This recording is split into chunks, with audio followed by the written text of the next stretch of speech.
Yes, indeed. You are welcome here. You're welcome to the house of love, the house of transformation. That was John Stringer, my brother, my friend. I love that song because it always centers me, always takes me to that place where I need to be. It's a reminder for me to chill out, to chill the flip out and trust the process. We are welcome. I am welcoming you. And I say good morning, good afternoon, good evening, good night, and good day to you.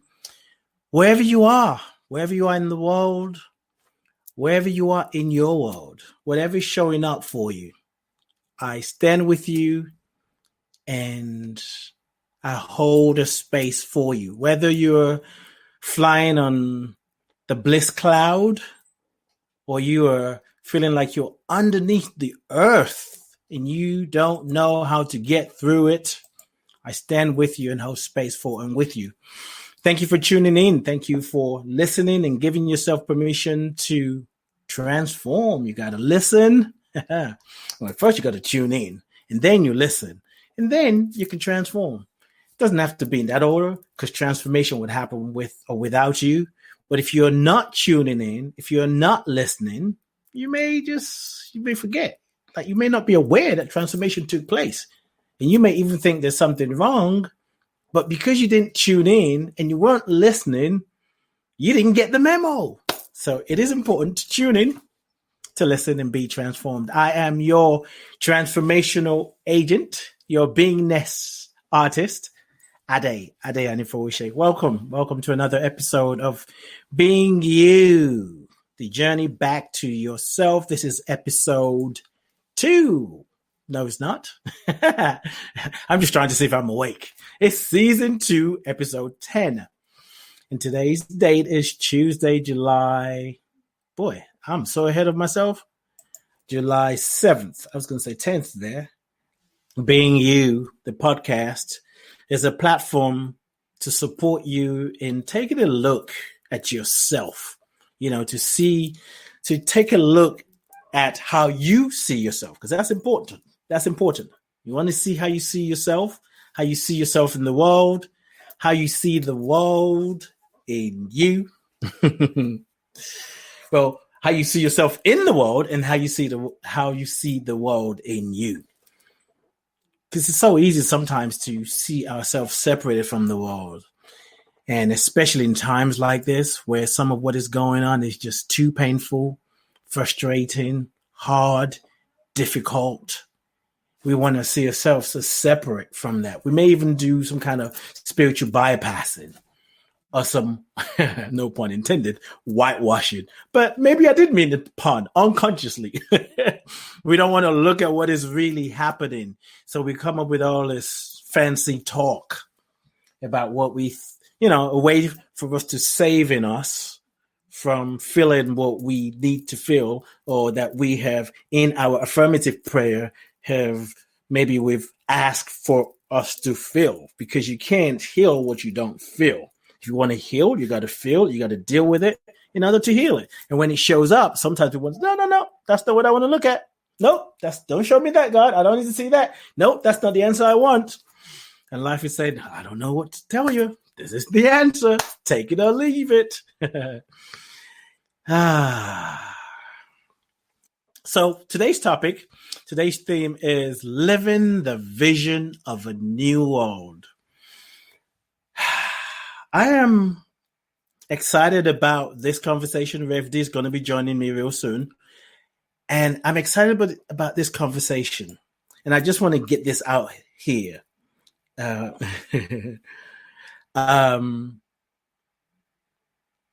I've been so here's what happened. I've been excited about this topic, and I'm excited about it. Let me try and slow down, because I see myself going fast because I'm so excited. So when the Spirit gave me the title, I was like, oh yeah, this feels so good. I messed around. I don't know if I messed around. Every now and then, quite often, I go on YouTube and see, what YouTube is suggesting for me. what YouTube thinks I need to watch. Some of those things are like, nah, not today. Not watching that. Nope. I'm healing. I'm healing myself. And then I saw a video, which I won't tell you what it is, particularly the title, because, well, let me just say this first. See, some conversations are best had when you're with your group, okay? And I don't know how to say this without putting anybody on blast. But I watched the video and it made me sad a bit. But I had to sort of recenter myself, first of all, by stop watching it and listen to music. And what I find is what I know to be true is when we generalize sometimes, we can make mistakes. And I had to remind myself not to go by what I'm hearing these people share, but, we got to look at the particular. And that's what this show is about. My dear friend and sister and mentor and midwife is one of the things I love about her. She gives you the general, she gives you the big picture of it. Then she just tweaks it right down so you can see how you can apply it in your life. So there is no hiding unless you choose to. Living the vision of a new world. Rev D, let me tell you a little bit about Rev D, and then I'm going to bring her on because I'm really ready to jump into this conversation. Most of you know, because you've listened to the show, you've been listening to me for, I don't know, at least 10 years, if not more. I've been doing radio for over 20 years. But anyway, Rev D, Reverend Deborah L Johnson, Reverend Dr. Deborah L Johnson. I saw the vision before that happened, and I spoke it into existence. Hang with me, you might get a new title. Rev D, we call her.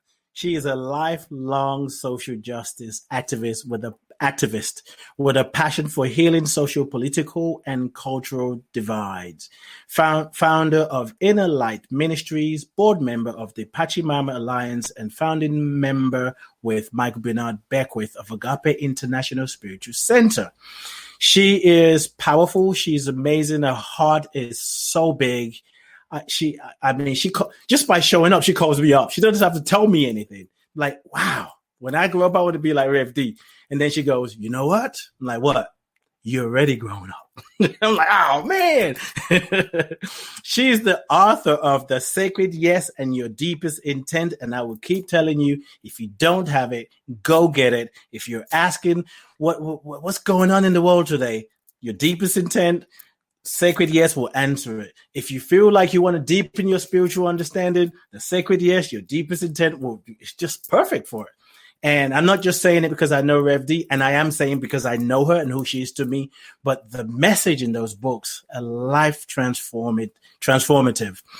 Let me tell you where you can find her social media platforms and website. Website is Deborah, DEBORAH. Yeah, that's the H. Don't forget the H, ljohnson.org. Social media platforms, you can find her on a Facebook page, Reverend Deborah Johnson. And that's one word. I think I got to double check that. Let me double check that. On Instagram, Reverend Deborah, one word, Reverend Deborah, REV Deborah L Johnson on Instagram, and at Deborah_Rev on Twitter. Let me bring her on and I'll just confirm that. Thank you, India, for posting that on here.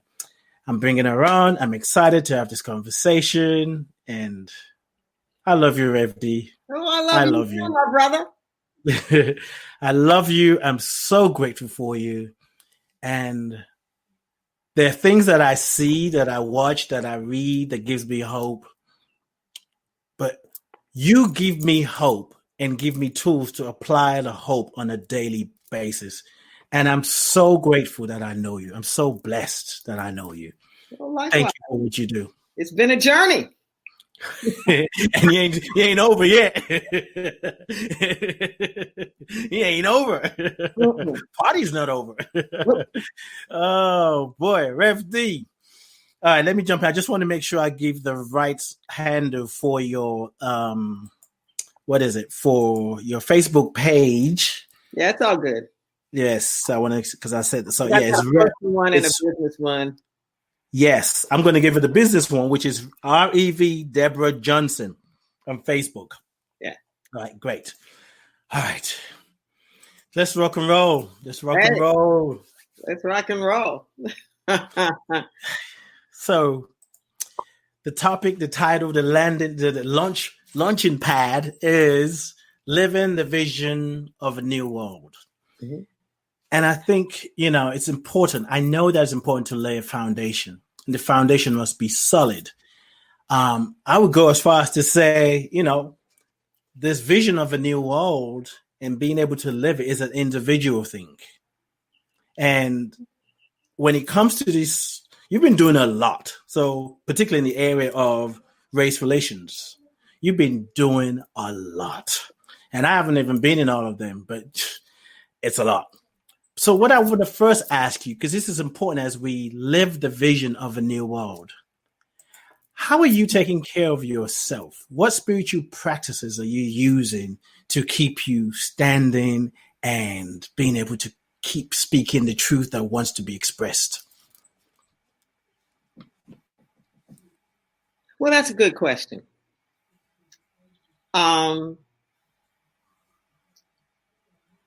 There's a model that I often will use of the fire triangle. And anytime that you want to keep something going, whether it's a movement, whether it's a relationship, your career, your own sense of vitality, the fire has to be going. Yes. And the fire has three elements that cannot be substituted for one another. It needs heat, it needs fuel, and it needs oxygen. Okay. The heat is that which ignites, and that which brings the spark, that which brings the sense of passion and urgency. The heat isn't always necessarily something that's pleasant. Pain pushes until vision pulls. The heat just may be the discomfort of the moment. Be careful before you try to remove the heat. The youth often play the role of heat. That's kind of their role. The agitation, come on now, let's take this up a few notches. Why are we sitting around with yesterday? The fuel is that which is sustaining, that daily nurturance, the wax on, wax off, the caring, the fundamentals, the daily practice. And the air is the oxygen. The oxygen is the air, is that which inspires, is that which is transcendent, is that which allows you to breathe and to see things new and to fan the flames. So I make sure that in my life at all times, I've got those three elements going. That which is the daily kind of nurturance, the food, that which uplifts and inspires, and that which keeps my feet to the fire. Yeah. We need that. Yes. And again, I direct it towards you, but I also want to use it as a, if you will, a teaching platform for us to remember as we create this new world, as we live this new world, to hold the vision, because we need to be able to sustain ourselves. Well, and yes, go ahead. We do. And I want to challenge a couple of things.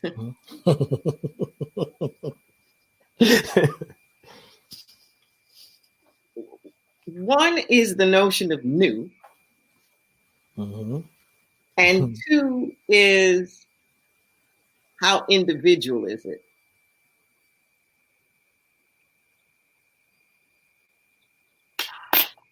Life is about healing. And it's kind of paradoxical where we think of healing as a forward motion, but healing is actually going back to a more natural state. Mm. And anytime you have a revolution, what you find is that the people in the revolution are busy trying to like recreate the world that they think it should have been. So, for example, if you have a jazz revolution in music, it's trying to get back to a more authentic, natural rhythm and beat, and not everything being so structured. You have a Protestant revolution. You're trying to not have a pope ahead of you and a whole bunch of hierarchy between you and the divine, and to have more individualistic connection. That the revolts to revolve, it's like, what is the center that you are revolving around? So we keep trying to get back to the natural. So this quote unquote new world that we're looking for isn't something that doesn't exist. It's something that's part of a divine design that just hasn't had a chance to fully express itself. See, it's very different to think that what exists today is what is, and we're now trying to create something other than the quote unquote reality of what is today. It's the other way around. It's that there is a divine purpose. There is a divine way. There is a divine design. There is an interconnectedness, a sacred interconnectedness of all life.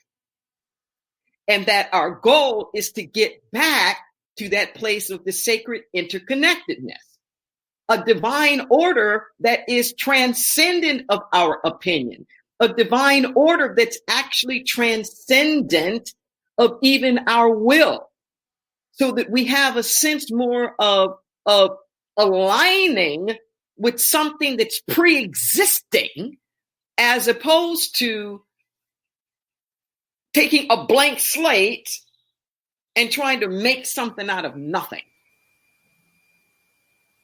In scripture, Jesus gives the commandment to seek first the kingdom of God and all of its righteousness, it says in the King James Version, and all things will be added.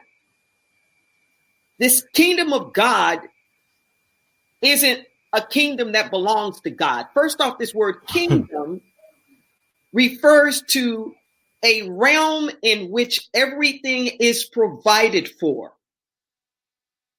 That was the job of the kingdom. The kingdom was like the government that was making sure that all of the subjects of the kingdom had their needs taken care of. So this is this place of fulfillment of God, inspired by God. It says in all of its righteousness, but the word literally is justice. All of its justice. If you seek first the kind of world that would exist that's taking care of everybody and all of the justice that comes along with this, make this your highest priority. Not just you, but all of you. Make this your highest priority, and then all the material things will come. We do it backwards.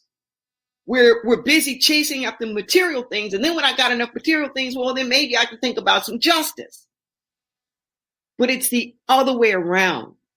So this place of alignment is a place of a collective agreement, a place of a collective surrender to be the highest that we can be according to our natural divine design. That's extraordinary.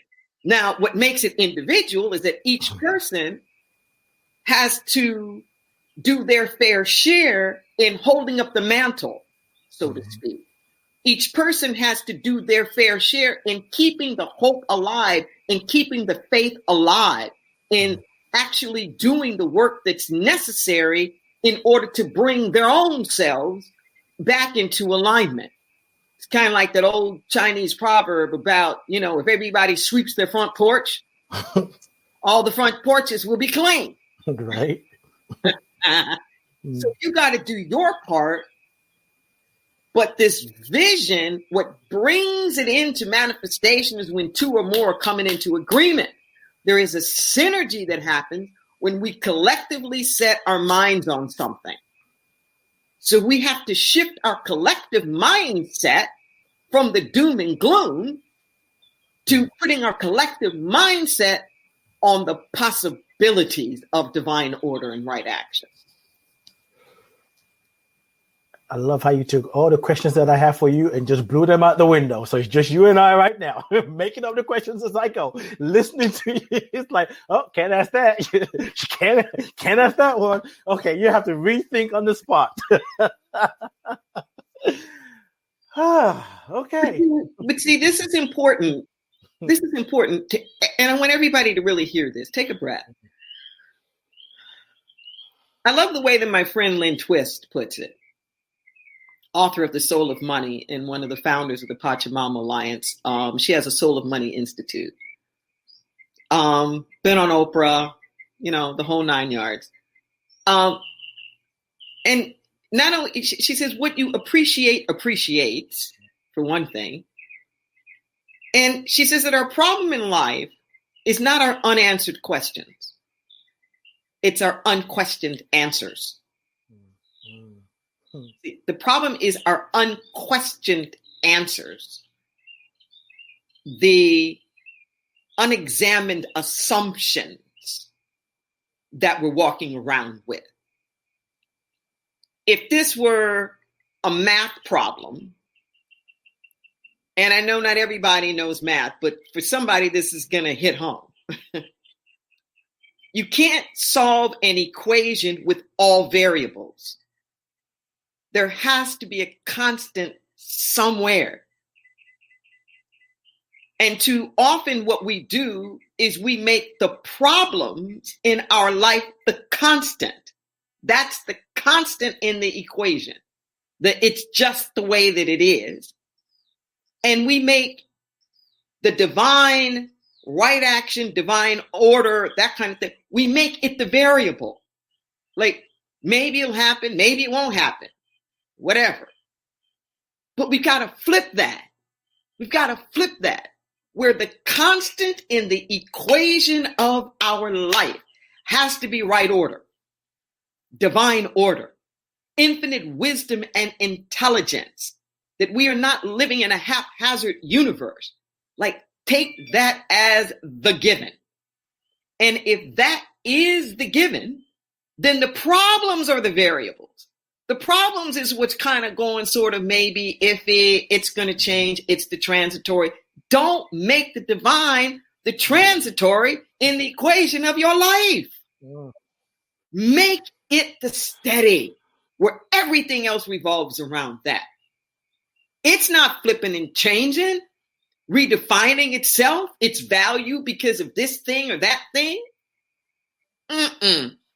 It is. And you let everything else float around that.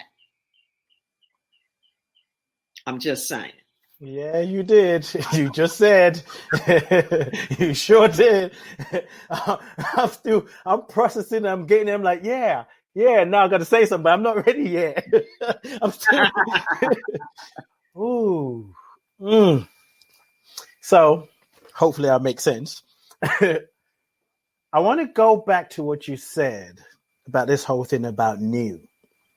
And as I understand it, and I can really say that when I heard the title, I did see new as something that's yet to come. Mm-hmm. And you just took my glasses off and put another one. It's like, can you see clearly now? I'm like, yeah. So what I'm seeing clearly now is what is happening now in society, whether it's COVID, whether it's the fight for injustice, or just in the places like in Nigeria, South Africa, there's cases of rape just rampant, and people are just saying enough is enough. So it's fair to say then that the new that we're going back to is revealing all the things that were in the way that caused us not to see the new that already exists. So really the shift, I'll be respectable, the shift is coming to be seen so we can have a clear system, right? Yes. I love the way that Lao Tzu puts it in the Tao Te Ching, where it says, in the pursuit of knowledge, every day something is added. In the practice of the Tao, like living in harmony with existence, every day something is dropped. Okay. When we're chasing after knowledge, we're trying to add. When we're getting into our sense of the divine essence of who we are, it's a matter of dropping. Our spiritual journey as adults is more about unlearning. We are already perfect, whole, and complete. It is our nature. So what we are doing is we are revealing. We're revealing. It's already inside. I come from a long line of educators, and we have a tendency to think that to educate is to put something in people's heads. But that Latin root word, educare, is to bring forth. To educate is to bring forth. You bring something out of people. If I'm an art teacher, for example, I can't teach you art. You're never going to draw like me or paint like me. My job is to tap into the artist in you and help you reveal the artist in you. This is our job. It already is. The stuff is already here. What we're looking for, we're looking with. We already are it. Our job is to give ourselves permission to reveal it. See, all of the creativity you will ever have, you have now. All of the power you will ever have, you have now. All the intelligence, you have it now. We just have to cultivate it. We just have to reveal it. We just have to let it come forth. But it's already there. It needs our affirmation. Because when we keep claiming that it's not there, then we're not respecting it. We're not nurturing it. But it's there. It's kind of like what happens in the wintertime. I was marveling at that yesterday, even. There's this one particular tree that's in my house. And there's a lot of different kind of vegetation. I have these huge, huge oak trees in the back that are just, evergreen. They're just solid foam. And this area that I live in, it is a predominantly redwood forest. So these are these evergreens. They're just always there. But there's this one tree that's a deciduous tree. It drops everything. It just drops it. And it looks barren, really barren, in connection, in juxtaposition to all the other stuff that's flourishing year round. And then these leaves come out, and they're always this fresh green. And it marvels me. And these little, I don't know what they are, but they almost look like little kiwis. They're green. And the squirrels come and stick them in their cheeks and all that. And they just love these little things. And I look at that tree and I wonder, where were all those leaves? Where were those nuts? Where were those fruit? Where was it? I'm like, where did it come from? And it's like that, where we look at things that are not blossoming. We look at things that are not in season, and we want to declare it dead. But it's not dead. It'll blossom in its season. Let's make it the season. It will blossom if the roots are tended to.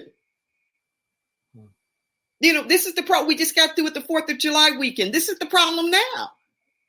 We have all these tremendous seeds of promise that have not been planted in fertile soil. Soil is not deep enough to hold their promise.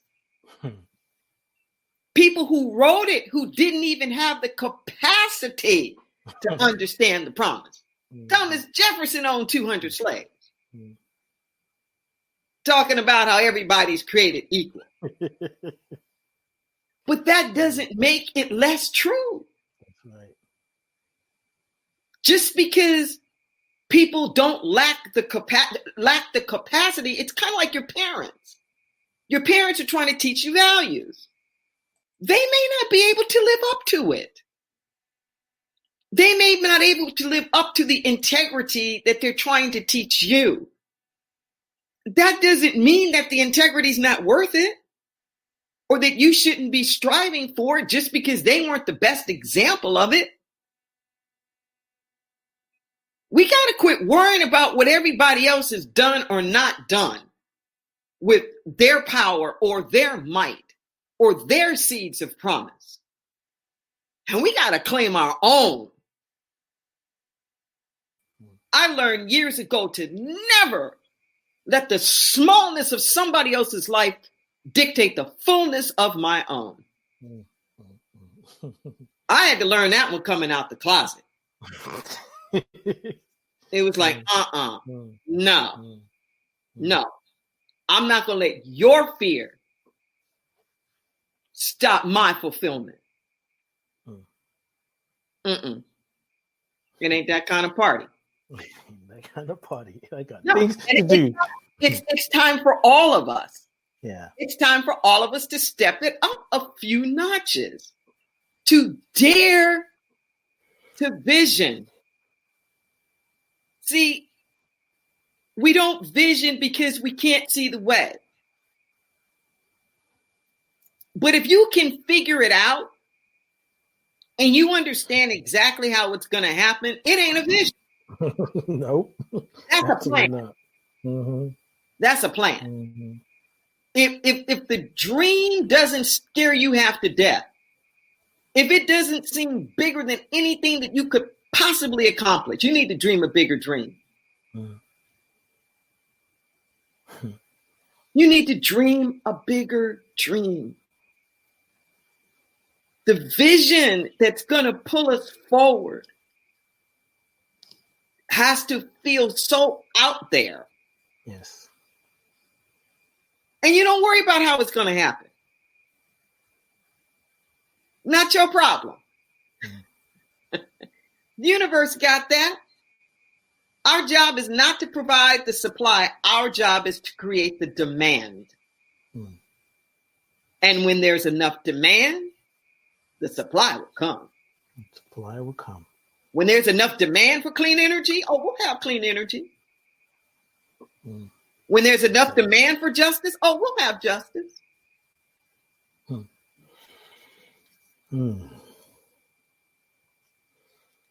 It's about the demand, baby. Whew, that's taking me different places. So speaking of power, I'm going to ask you two questions. And the first one, it would be what it is. But the second question will more speak to power. So you're talking about power, right? And have been part of some of the presentations, workshop that you've been doing, facilitating, been a host on. And the ones that I've been to, maybe not, you've been doing a lot. I've probably done maybe about 5 or so. You are sometimes maybe one of 2, 3 Black people in that space. And where there's like 200 people all together. And sometimes you're the host, you're the main one doing the speaking and speaking this truth. What do you tap into to get you to stand in your power, to in a way, it could be looked at you telling white people what to do, but you're teaching, you're sharing truth. That's the first question. And there's a reason I'm joining them together. No, I won't join them together. Let me just stay with that first. No, I'm not going to join them together.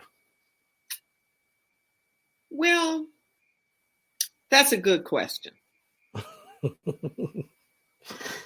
2 for me. Because you've been knocking my questions out. let me start backwards first, though. When the teacher is ready, the student will appear. When the student is ready, the teacher will appear. Yes. I can't worry about who's coming to listen or not. I follow Jesus. He who has ears to hear, let him hear. Jesus spoke to everybody. The Jew, the Gentile, the Greek, the Samaritan, the Ethiopian, anybody. The tax collectors, the Pharisees, the harlots, everybody. He who has ears to hear, let him hear. So people are hungry. Yes. And it's not my job to determine who the message is going to be for. So that's the first thing, is the ones who most need what you have will show up. This to me is a marketing principle that I've used all my life. Most of my life has been in entrepreneurial endeavors where I'm not chasing after clients. I'm providing a good service, whatever that is, a good word, a good message, good facilitation, good whatever. And knowing that the ones who are most in need of that will make their way towards me, because the good you seek is seeking you. The good you seek is seeking you. So that's number one.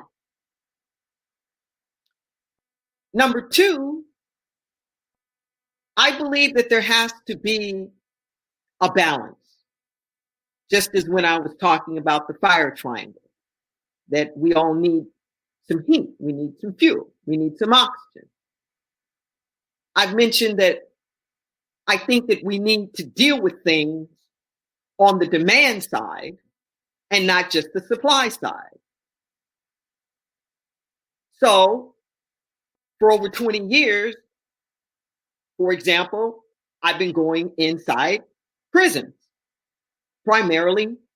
exclusively actually, male prisons in the state of California, doing these programs and whatnot, like inside. Helping people who have been disenfranchised. I just had a call today with my board chair, who's also head of our prison ministry, or co-chair of our prison ministry, about one of our original guys from 20-something years ago, who's out as well. So there's like five former lifers that we worked with that are all out, that we stay in contact with and have these, like good relationships with. Right. And I do what I can on that end to help with the whole mass incarceration, like those who have been incarcerated, and giving them hope and inspiration and believing in themselves and creating the situation for them to come out and be the all that they can be. But it won't be good enough if I'm constantly just dealing with the people who are already incarcerated. The question is, why do we do so much mass incarcerating? Yes. What is the demand for that incarcerating? See, what's behind that? Who can change that from the most systemic level? Yeah. And there's a complicity that translates into consent. There's an ignorance, there's a tacit enabling of all of these systems and structures. So I'm dealing with the white people to help dismantle that. Mm-hmm. See, black people, we've been marching in the street. I'm from Los Angeles. I've watched LA go up in flames, I don't know, 5 times maybe. Mm. I remember my 20-year reunion with the Rodney King stuff, high school reunion. The city had just gone up in flames in 92 over Rodney King. And we were looking at each other like, shoot, it went up in the Watts riots. It went up over Martin Luther King Jr. Now it's over Rodney King. Like, what the? Mm-hmm. Yep. But you know what? Now it's white people marching in the streets. Right. Yes. Now white people marching in the streets talking about Black Lives Matter. See, and in subcontext is them saying white supremacy's got to go. Right. See, it's one thing to say a Black life matters and another to say white supremacy got to go. But it's going to take white people to say white supremacy got to go. Yes. See, it takes white abolitionists to end slavery, not just Black refugee slaves. Yeah, it's going to take men to say male supremacy got to go. Yes. To hold men accountable for that. That's when it's going to change. So what I believe by the theory of change that I go by is that, and everybody ain't going to be down with this, but history to me has borne it out, that there is not only a burden, but there is a responsibility on the part of those who are calling for change to help facilitate and usher the change through. Yes. And that means as well, teach people how to change. Help them get the vision of it. See, if I'm talking about women's rights, it's not going to be enough for me to just sit there and talk about, well, I want equal pay and I want to get credit on my own and I want access to capital. You know, that's fine. But I'm going to have to negotiate this in a male-dominated world. And particularly if I'm a heterosexual or just not a heterosexual, but still in partnership with a male, then there's going to have to be some renegotiating here of what this means to be a man, what this means to be a woman. And I'm going to have to help you figure this out. Okay. So this is what it's going to look like. I'm going to go to work and you're going to change some diapers. Okay. I'm going to come home and you're going to cook some dinner sometime. There's going to be a balance here. That I have a dream speech, that was the beauty of it. And most people miss it. King was giving the vision. King was explaining to white people, this is what it's going to look like. Your kid is going to walk hand in hand with my kid.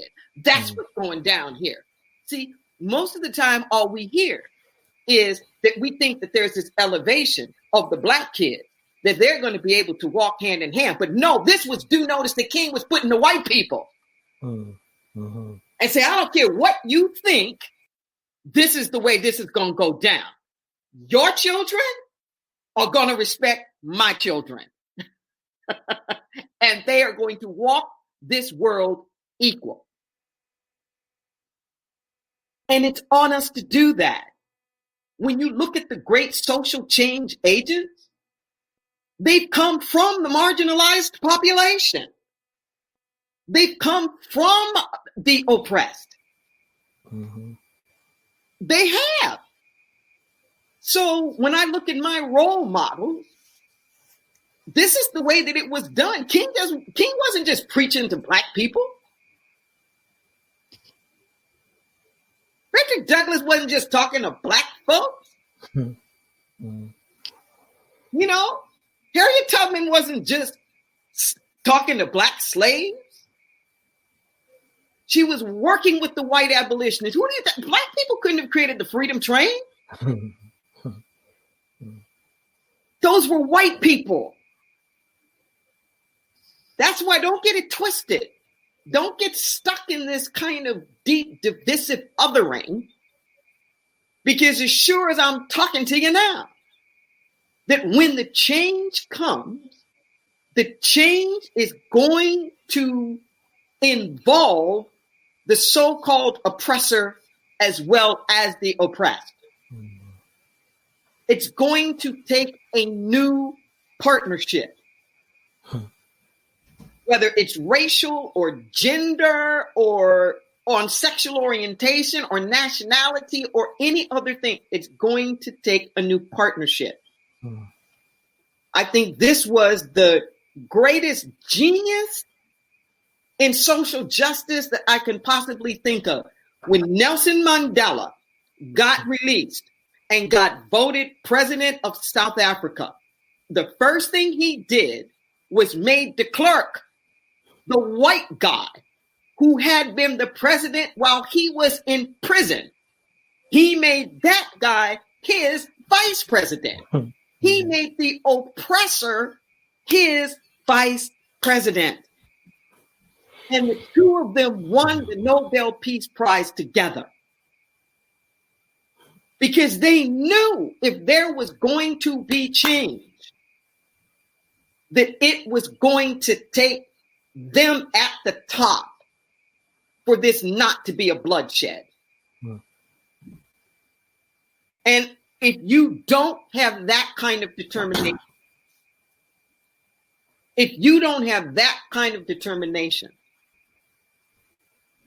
to convert, to convert your so-called enemy, to use the soul force of unconditional love.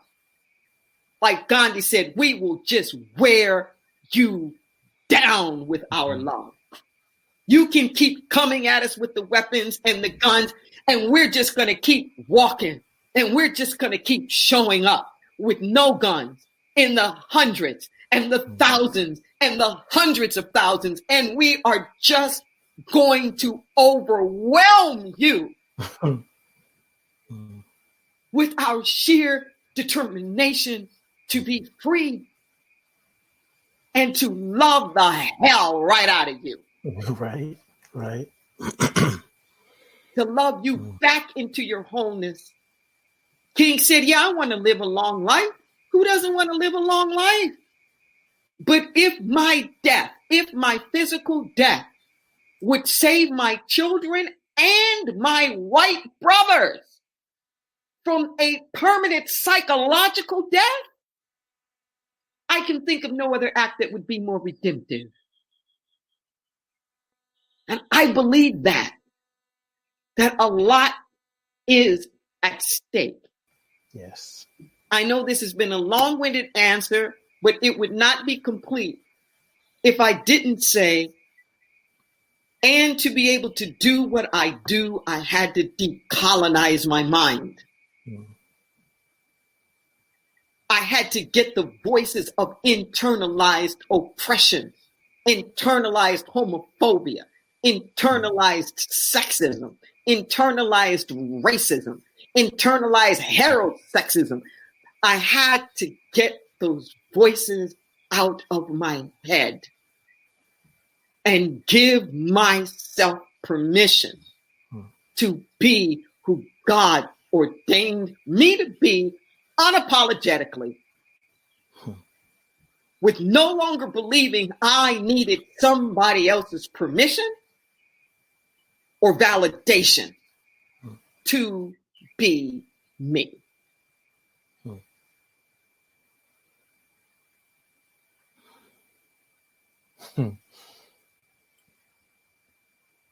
What you just shared, I feel that at the deepest part of my being.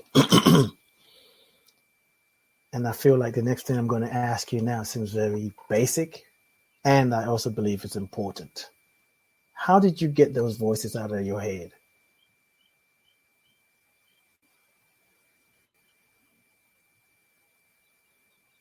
That's another really good question. And that's probably the wrong phrase, because we don't really get things out of our head. You can't unthink a thought. You can't unring the bell. We drown it out. We supplant it. We overpower it. We silence the voice by having another voice that's louder. It suppresses it. It represses it. Kind of like how antibodies work in the virus. They don't kill the virus, they render it neutral. So it just can't do anything. It's laying dormant. So I had to flood my head. I had to flood my head with truth, with goodness. The books that you mentioned earlier, they're actually prophetic messages, these spirit downloads that come in the form of a letter. And about 100 of them are in a series now called Letters from the Infinite. And The Sacred Yes is Volume 1 and Deepest Intent is Volume 2.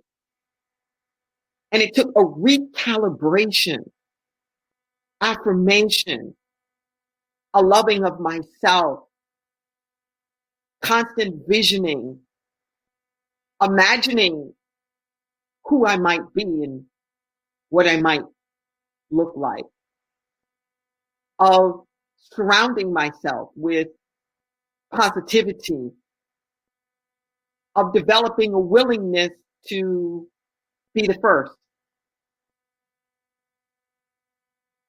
deepening my connection to God, so that became more important to me, and remembering who I am in spirit.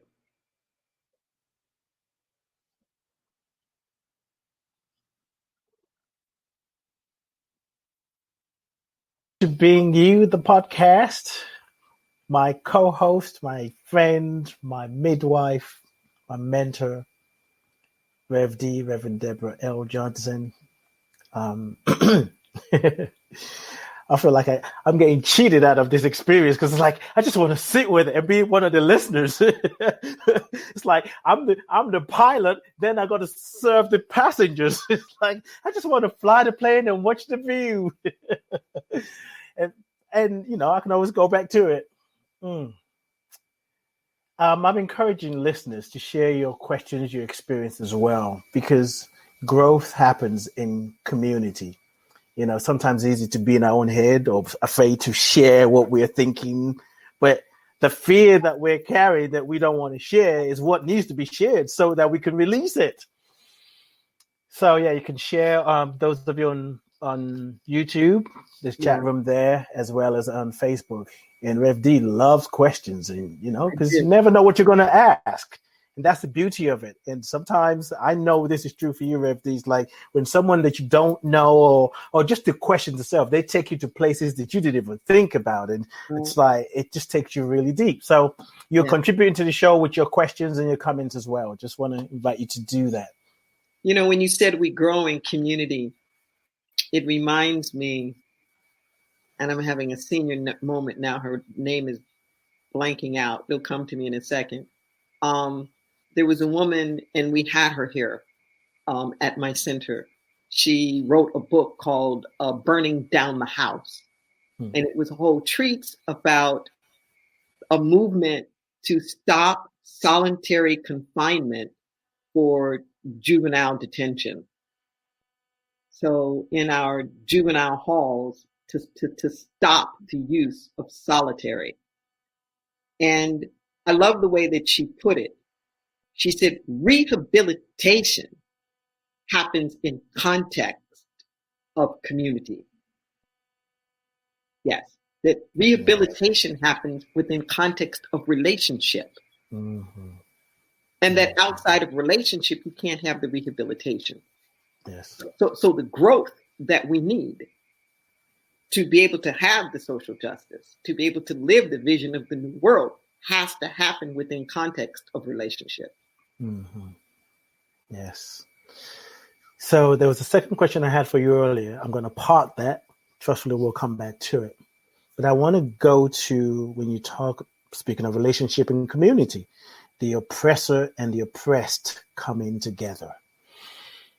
With that foundation, oppressed and the oppressor coming together to bring about the change that it's seeking to be expressed. What would you say to people who are saying, I'm done teaching white people? They see how we've been killed here and they come up with another argument about something different. I'm exhausted. I can't do it. Well, I can appreciate that. And it's not for everybody to do. It's like the fire triangle. Maybe you're oxygen, maybe you're not heat. Maybe you're fuel. Everything isn't for everybody to do. Okay? Because in order to do this piece that I'm talking about, you have to really believe in oneness. You can't be in an othering state. And when you really believe in oneness, you leave no one behind. When you really believe in oneness, you know that you are never going to get to the place of peace until there is peace. And I don't see the oppressors as people who are just in these big, high positions of power. I know that the oppressed are as hurt by oppression as the oppressed, that the oppressors are hurt by their own oppression. They just don't know it. As King talked about it, he called it like a soul sickness. And then he thought his job was to help to save America, to save our souls. And that's the way that I feel about it. It's not like I'm tired of all of these white people, because they just been taking up too much space. It's like these white folks are hurting. They are hurting. They have forgotten who they are. When I saw Chauvin's knee on George Floyd's neck, I didn't just see a cop. That isn't what I saw. And I felt like it got confirmed when I found out that George Floyd was a 6'6", 245-pound black man. And Chauvin was a 5'9", 155-pound white male. 9 inches and 90 pounds between them. When I saw the knee on the neck, and the relentless not getting up, what I saw was a hunter. That's what I saw. I saw a hunter who was out for the kill. And I think this is really important because we can talk about bears' lives matter, deer's life matter, tigers' lives matter, from here to eternity. But the bigger question is, why do you have to hunt?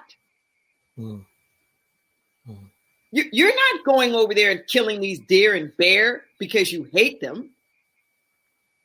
You're killing them because there's some incredible rush that you get, some kind of sense of superiority that you get by dominating and taking their lives. You think that makes you bigger. What within you is so small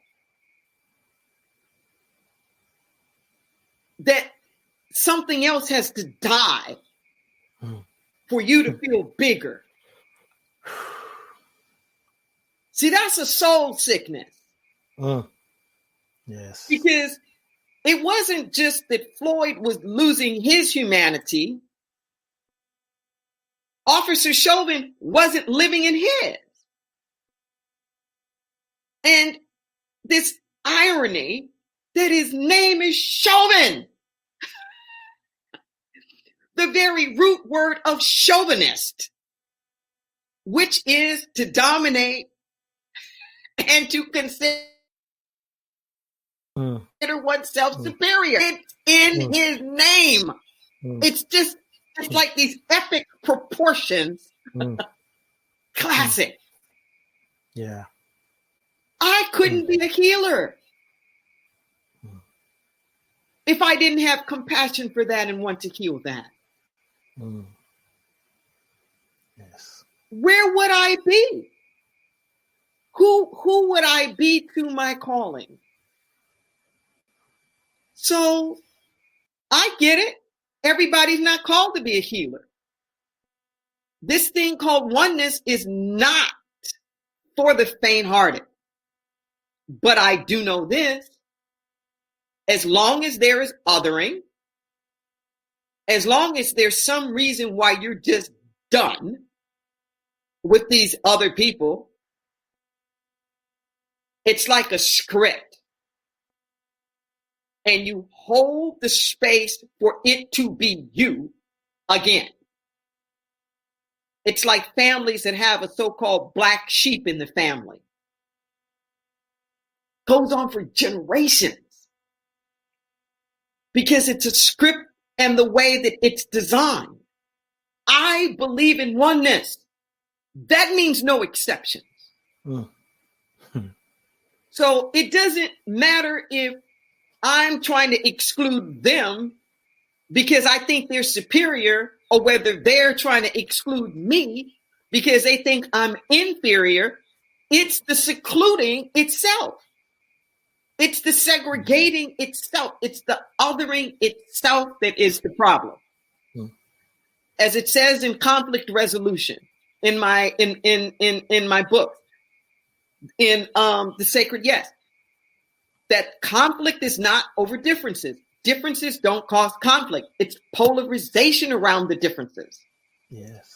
And the problem that we are having now is the deep polarization. And it doesn't matter who feels that they are self-righteous enough to look down the nose at somebody else. Stop looking down the nose. You're not that much better than anybody else. God doesn't love you more. God loves everybody. Can you? Can you? That's when we will have the radical transformation. King says, I don't want to kill white people. I want to live next door to them. This isn't about, will the real bad person please stand up? We all need to heal. We all need to heal. When I'm working with white people, I'm not just trying to help their feelings. I am rocking their world, helping them to see you've been oppressed too.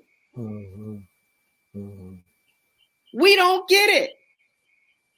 All of the Jim Crow laws and all of that, that wasn't just against black people.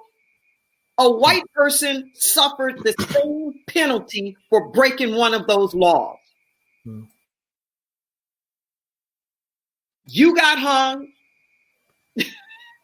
Your house got bombed.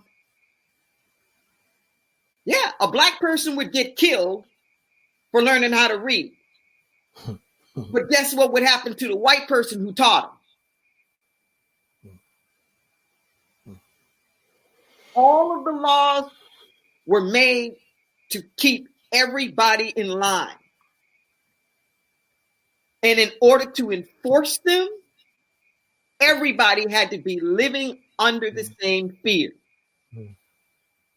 Law said, no, I couldn't get the job because I was black. But the law also said, you as a white person can't hire me. So it's controlling who you can hire, not just whether I can get a job. Everybody's controlled. But they just don't know it. That's what's going on now. Trump is just feeding people the new Jim Crow. Big time. And making people believe in a sense of supremacy where they can't even see that the ones at the top are using them just as much. King used to befriend people in the jail, the jailers, and he'd get to talking to me and say, well, how much money you made? And he said, you need to be marching with us. You're one of the poor people we're marching exactly. for. You don't even understand how this stuff is impoverishing you.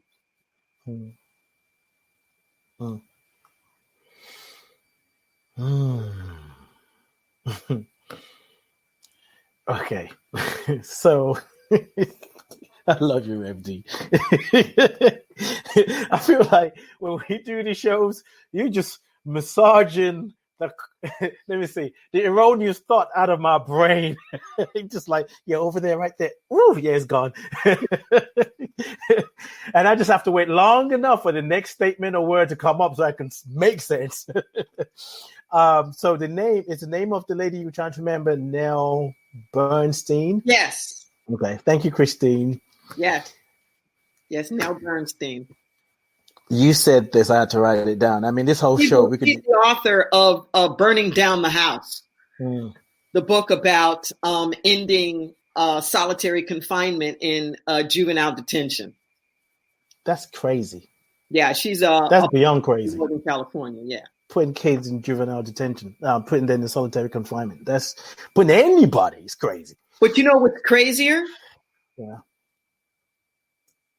In the state of California, and we're not that far off from everybody else, we spend $225,000 a year to lock up a youth. $225,000. We can't find $10,000 to give him an education. We spend $66,000 a year to lock up an adult. I remember this one brother. Wait, it's cheaper to lock up an adult than a child? Mm-hmm. Wow. Yep. Because children have to have all of these other specialists and education and all these different things that are supposed to be for their nurturance. Now, well-being, yes. Now, you know, well, don't even let me get into that. Now, you know, the kids are not seeing the benefit. Of course not. For that amount of money, you could set the whole family up. Yes. You could treat the whole neighborhood. But isn't it interesting? We've got enough money to lock them up, but we don't have enough money to feed them and care for them. We keep them out. We got enough money to imprison the adult, to make sure that they got a job, that they are working for nothing, for slave labor, and then they get out and can't get no job. They can't work. They can't even get a job doing the job that they did when they were incarcerated. And then they say they don't want to work, even though you've enslaved them by imprisoning them, and they can't even vote. They're not being responsible. It's crazy. But here's the thing. And this is part of the thing I'm trying to get through to the white people. This is your money. How much money do you make? These are your tax dollars, supposedly to protect you. Right. This is done on your watch with your money to protect you. And I'm bringing this up now is that this is what's behind the whole defund the police movement. It's not people are saying we don't need any cops, but it's saying that we have so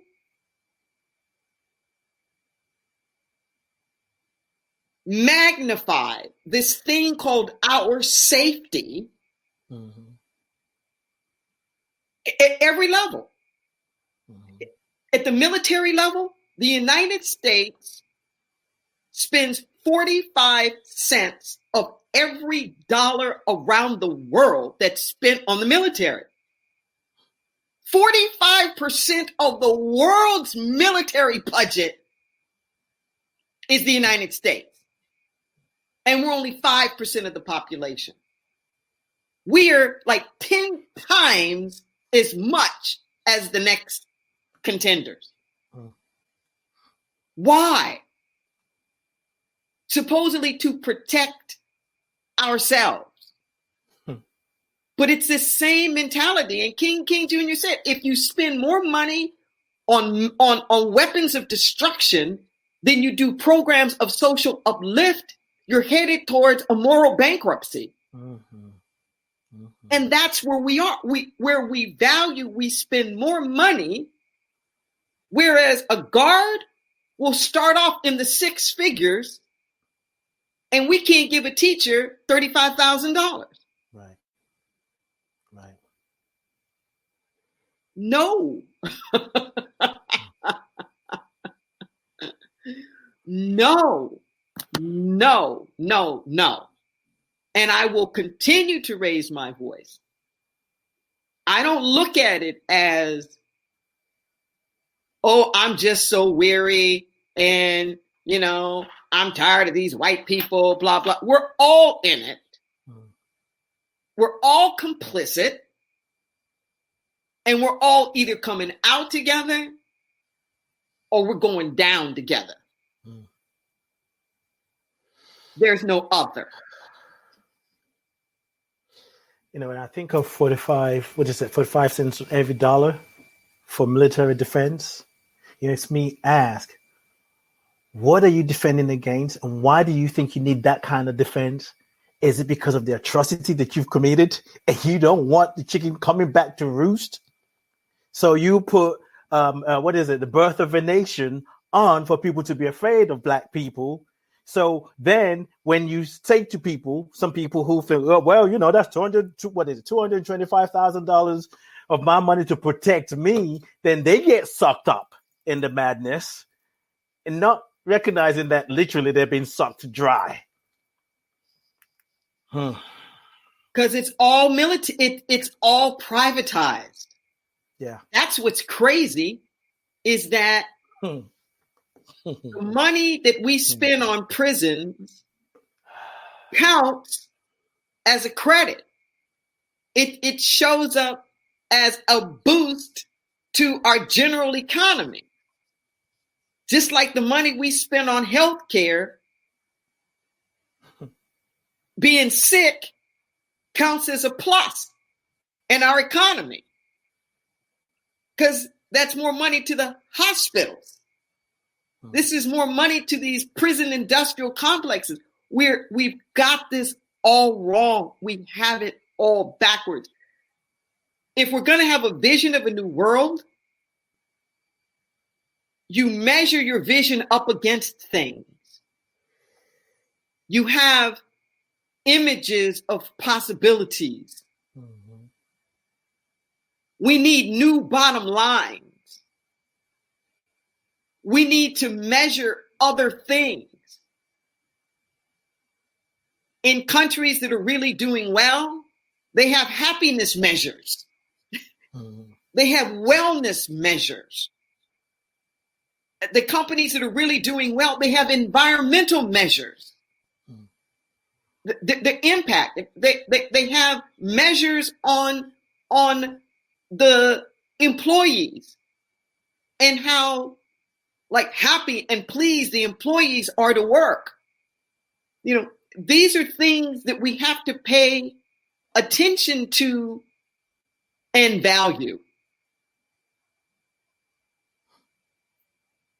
One of the things that I predict is going to happen out of this COVID-19 shutdown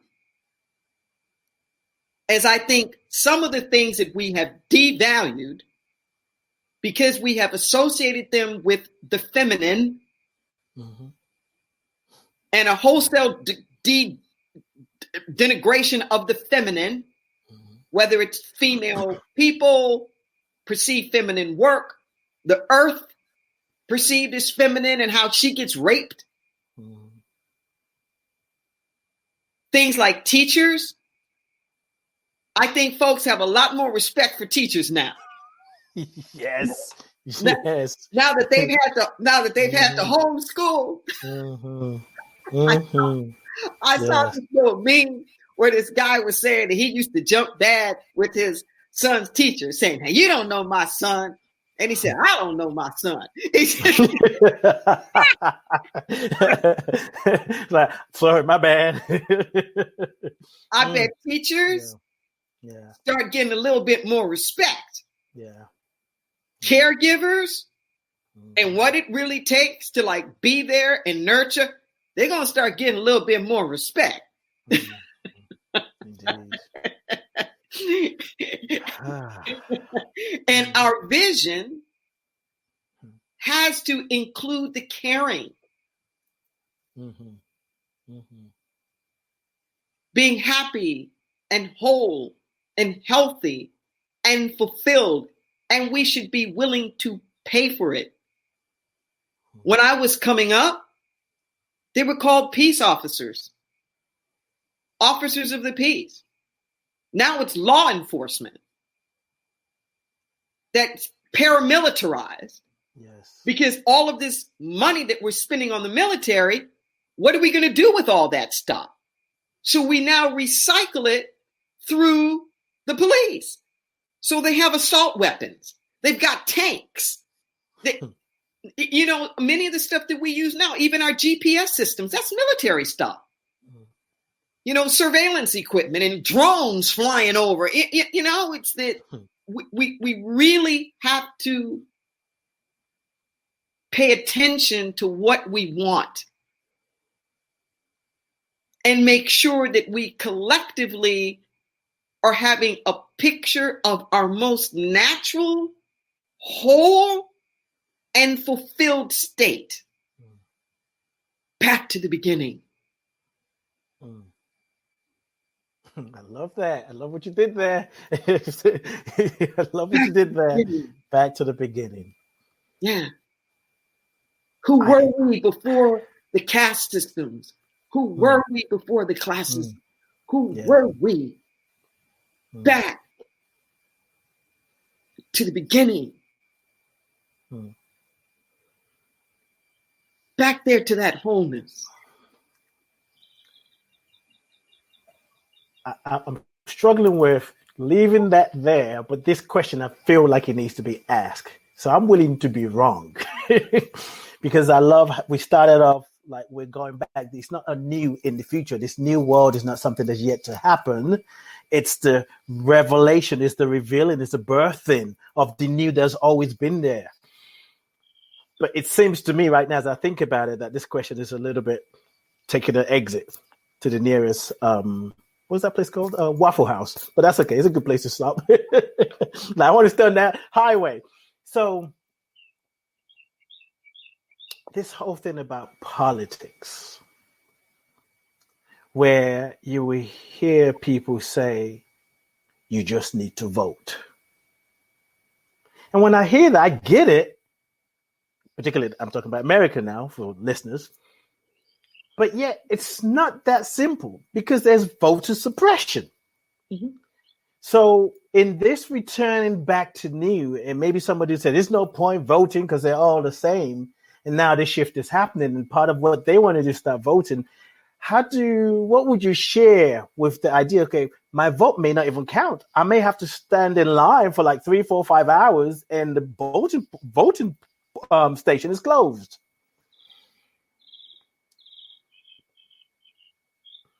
Freedom's not free. And if the worst you got to do is stand in a line,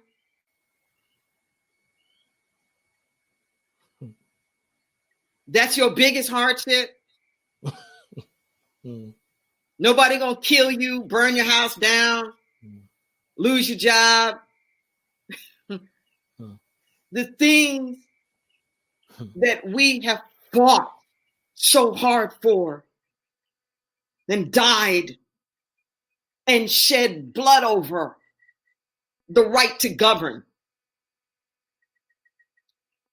And if this last presidential election in 2016 did not convince you that it really matters who's in the White House, I don't know what to say. True point.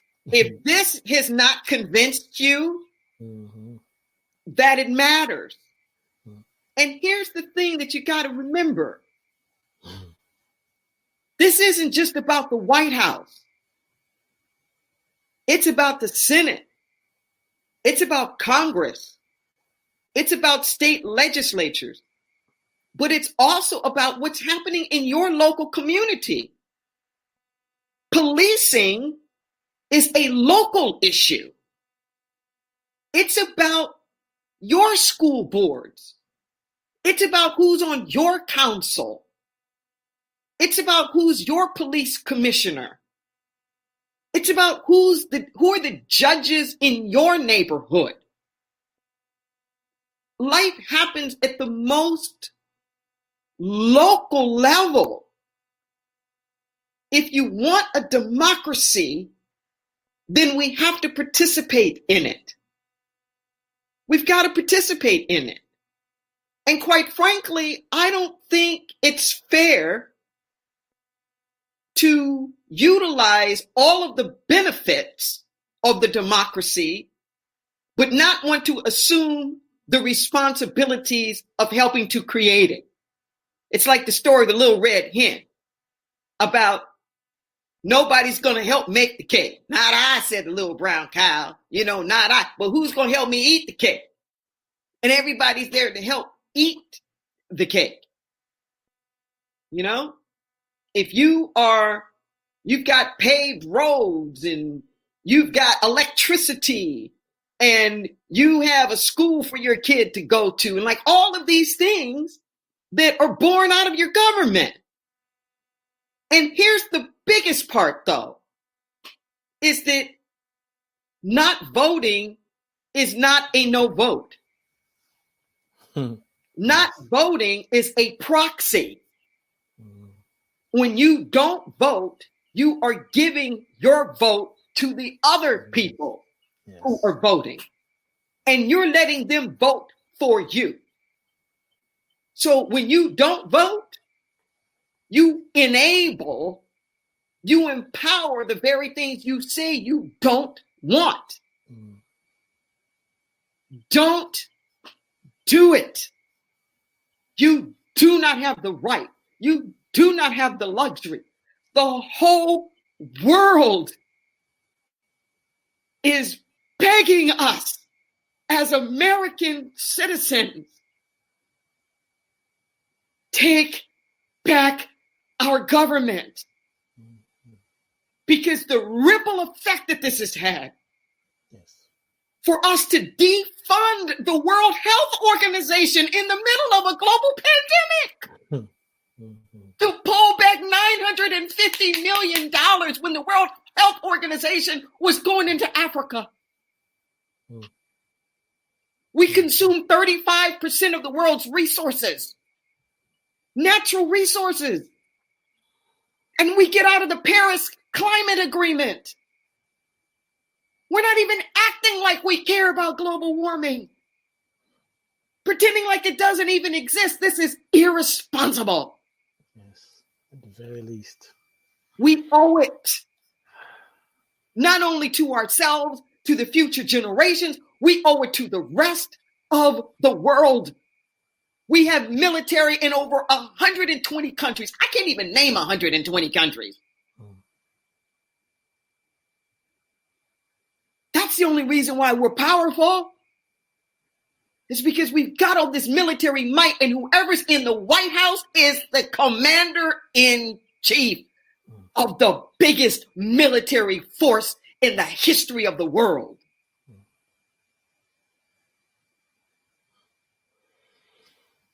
It is your responsibility to vote. You don't have the luxury not to.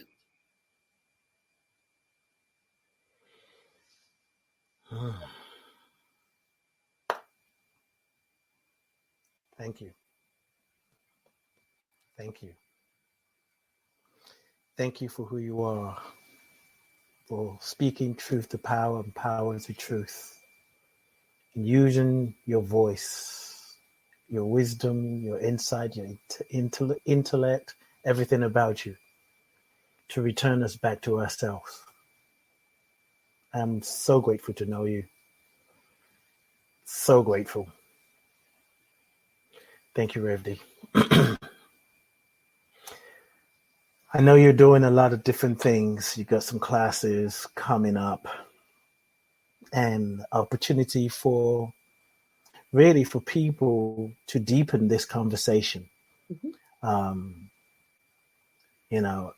It's one thing to say that we want something different, or maybe, for example, hold Hollywood accountable and say they got to put different movies out there. But it's another thing for those who are wanting different movies to be behind the camera and in front of the camera. And that analogy, what I'm saying is what you teach in these classes and workshops empowers people to take action and integrate. Like I said jokingly, but I was serious. All the questions I had, you knock them out. I had to just kind of stay present. It's like, you can't be distracted now because you ain't got no backup. And what that does is a shift. That shift in consciousness is what allows me to trust. It's like, not only am I experiencing you, I get to trust myself when I go out in the world. Like, what if they ask me a question, something I don't know? This experience is a spiritual workout. So your classes give people an opportunity. I know it does for me, to be able to trust life, dance with life, and be able to just speak the truth from a place of authenticity. Now, I know that sounds like a commercial, and if it does, so be it. If it sounds like an advertisement, so be it. I'm not even making any apologies for that. Can you tell us some of the things that you're doing that's coming up? Yes. Well, the thing that's most immediate that I would like to invite people to is a workshop that actually starts day after tomorrow. That's Thursday, July the 9th. It is via Zoom. It is recorded. So if for some reason you can't participate in person, you can always get the recordings. It's going to be 2 sessions, Thursdays, July 9th and July 16th. The time is 10 a.m. That's Pacific Daylight Time. The subject that we're going to be calling is under my series of Sacred Race Relations. Sacred Race Relations. It's under my broader Spirituality in Action banner. We're going to be speaking specifically, the topic is moving forward, lessons from nature. It gets back to the things I was talking about a little bit earlier here. This notion of a divine design, of how do we get in alignment with the way that life is, the way that life works, and applying those principles to how we interact as people on not just an interpersonal level, but a big macroscopic level as well. We go deep. It's an hour and a half. You can register. Go to paypal.me/Rev Deborah L Johnson. REV, my name, Deborah L Johnson. That'll get you registered. We will send you the links and any materials that you need. I encourage you. I really do encourage you, because just like with this session, we don't have the same old conversation. This is about how do we recalibrate and help you find your own answers by helping you shift the way that you are conceiving the issues in hand. Yes. That's my mentor. You want to talk to her? Talk to me. Yeah, and you can find all this stuff on Facebook. I encourage you to go there. There's a new podcast channel that's being created right now of nice. A lot of the things that I've been doing, and thank you, Ade, for helping, with that team.